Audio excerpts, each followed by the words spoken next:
உண்மையிலேயே அமித்துக்கும் திவ்யாவுக்கும் ஒரு சின்ன பிரச்சனை என்ன அப்படின்னு பார்த்தீங்கன்னா, சாட்டர்டே எபிசோடில் வந்துட்டு திவ்யா சொல்லியிருப்பாங்க, இந்த மாதிரி அமித் தூங்கிட்டாருன்னு சொல்லியிருப்பாங்க. அதை வந்துட்டு அமித் சொல்கிறாரு, நான் வந்து எல்லாரும் தூங்கினதுக்கு அப்புறம் தான் நைட்டு தூங்குறேன், உங்கள் பேட்டரியெல்லாம் மாற்றி வச்சுட்டு தான் தூங்குறேன், மார்னிங்கும் சீக்கிரமே முழிச்சிடுறேன் அப்படின்னு சொல்கிறாரு.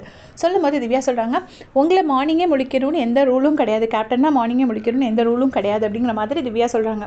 அதுக்கு அமித் சொல்கிறாரு, அப்படி அது எனக்கு நானே வச்சுக்கிட்டேன் அப்படின்னு சொன்னோடனே திவ்யா சொல்கிறாங்க, நானும் தூங்கினதே கிடையாது அப்படின்னு. அதுக்கு வந்துட்டு அமித் சொல்கிறாரு, நீங்கள் நைட்டு சீக்கிரமே தூங்கிடுவீங்க அப்படின்னு. இப்போ திவ்யா சொல்கிறாங்க, இல்லை நான் நைட்டு லேட்டாக தான் படுப்பேன், நீங்கள் வேணால் வினோத் அண்ணாட்ட கேட்டு பாருங்க அப்படின்னோடனே, நான் பார்த்துருக்கேன் திவ்யா அப்படின்னு சொல்லிட்டு அமித் சொல்கிறாரு. அதுக்கு திவ்யா சொல்கிறாங்க, உங்களை சீக்கிரம் தூங்கக்கூடாதுன்னு யார் சொன்னாங்க அப்படின்னு சொல்லிட்டு திவ்யா கேட்குறாங்க. அப்போ அமித் சொல்கிறாரு, இல்லை எனக்கு அதை பேசுகிறதுக்கு விருப்பம் இல்லை, அது முடிஞ்சாச்சு அப்படின்னு சொல்கிறாங்க. அப்போ திவ்யா சொல்கிறாங்க, இல்லை நான் இல்லாததை உங்களை பற்றி சொல்லலை, நான் உண்மையிலே நான் உங்களை எழுப்பி தான் ஜட்மெண்ட் கொடுத்தேன், அதனால தான் உங்களை சொல்கிறேன் அப்படின்னு சொல்லிட்டு திவ்யா சொல்கிறாங்க. இதில் என்ன பிரச்சனை அப்படின்னு பார்த்தீங்கன்னா, அவர் வந்து எனக்கு பேச விருப்பம் இல்லைன்னு சொல்லிட்டாரு. அதுக்கப்புறம் திவ்யா அந்த டாபிக் எடுத்து பேசுகிறது தப்பு. அண்ட் அதே நேரம் அமித் எதனால் இப்படி பேசுகிறாருன்னா, மார்னிங்கே சாண்ட்ரா வந்து ஒரு பயங்கரமான இன்புட் கொடுத்துருக்காங்க.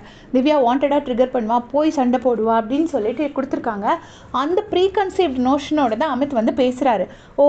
ஏன்னா ஆல்ரெடி வந்து திவ்யா சாண்ட்ராவும் பார்வதியும் திவ்யா பற்றி இப்படி சொல்லி வச்சுருக்காங்க, அது அவர் மைண்டு பூரா இருக்குது. அந்த எண்ணத்தோடையே அவர் பார்க்குறாரு. அதனால் அவருக்கு அது பேசுகிற வார்த்தைகள் எல்லாமே தப்பாக தெரியுது.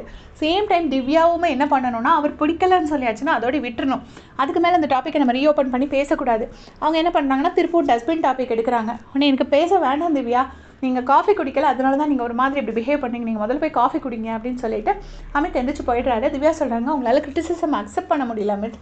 ஃபஸ்ட்டு என்ன சொல்லுவாங்கன்னா, நான் நார்மல் கான்வர்சேஷன் தான் வைக்கிறேன்னு. அவங்க நார்மல் கான்வர்சேஷன் வச்சாலும் அவங்களோட அந்த டோன், அந்த வே ஆஃப் ஸ்பீச் வந்து அடுத்தவங்களுக்கு அது ஹார்ஷாக தெரியறதுனால அவங்களுக்கு பிடிக்கலன்னு சொன்னால் அதை திவ்யா விட்டுறணும். அட் த சேம் டைம் அமித்தும் இப்படி அடுத்தவங்களோட இன்புட்டே எடுத்துகிட்டே இருந்தாருன்னா அவர் சொந்தமாக எந்த விஷயத்தையும் அவர் அப்சர்வ் பண்ணாமலே போயிடுவார். இதே மாதிரி ஆல்ரெடி ஒரு ஜட்ஜ்மெண்ட்டோடு நம்ம ஒரு பர்சனை பார்க்கும்போது அவங்க பேசுகிறது பண்ணுறது எல்லாமே தப்பாக தான் தெரியும். அதுதான் அமித்துக்கும் நடந்திருக்குன்னு நினைக்கிறேன். உங்களுடைய கமெண்ட்ஸ் சொல்லுங்கள்.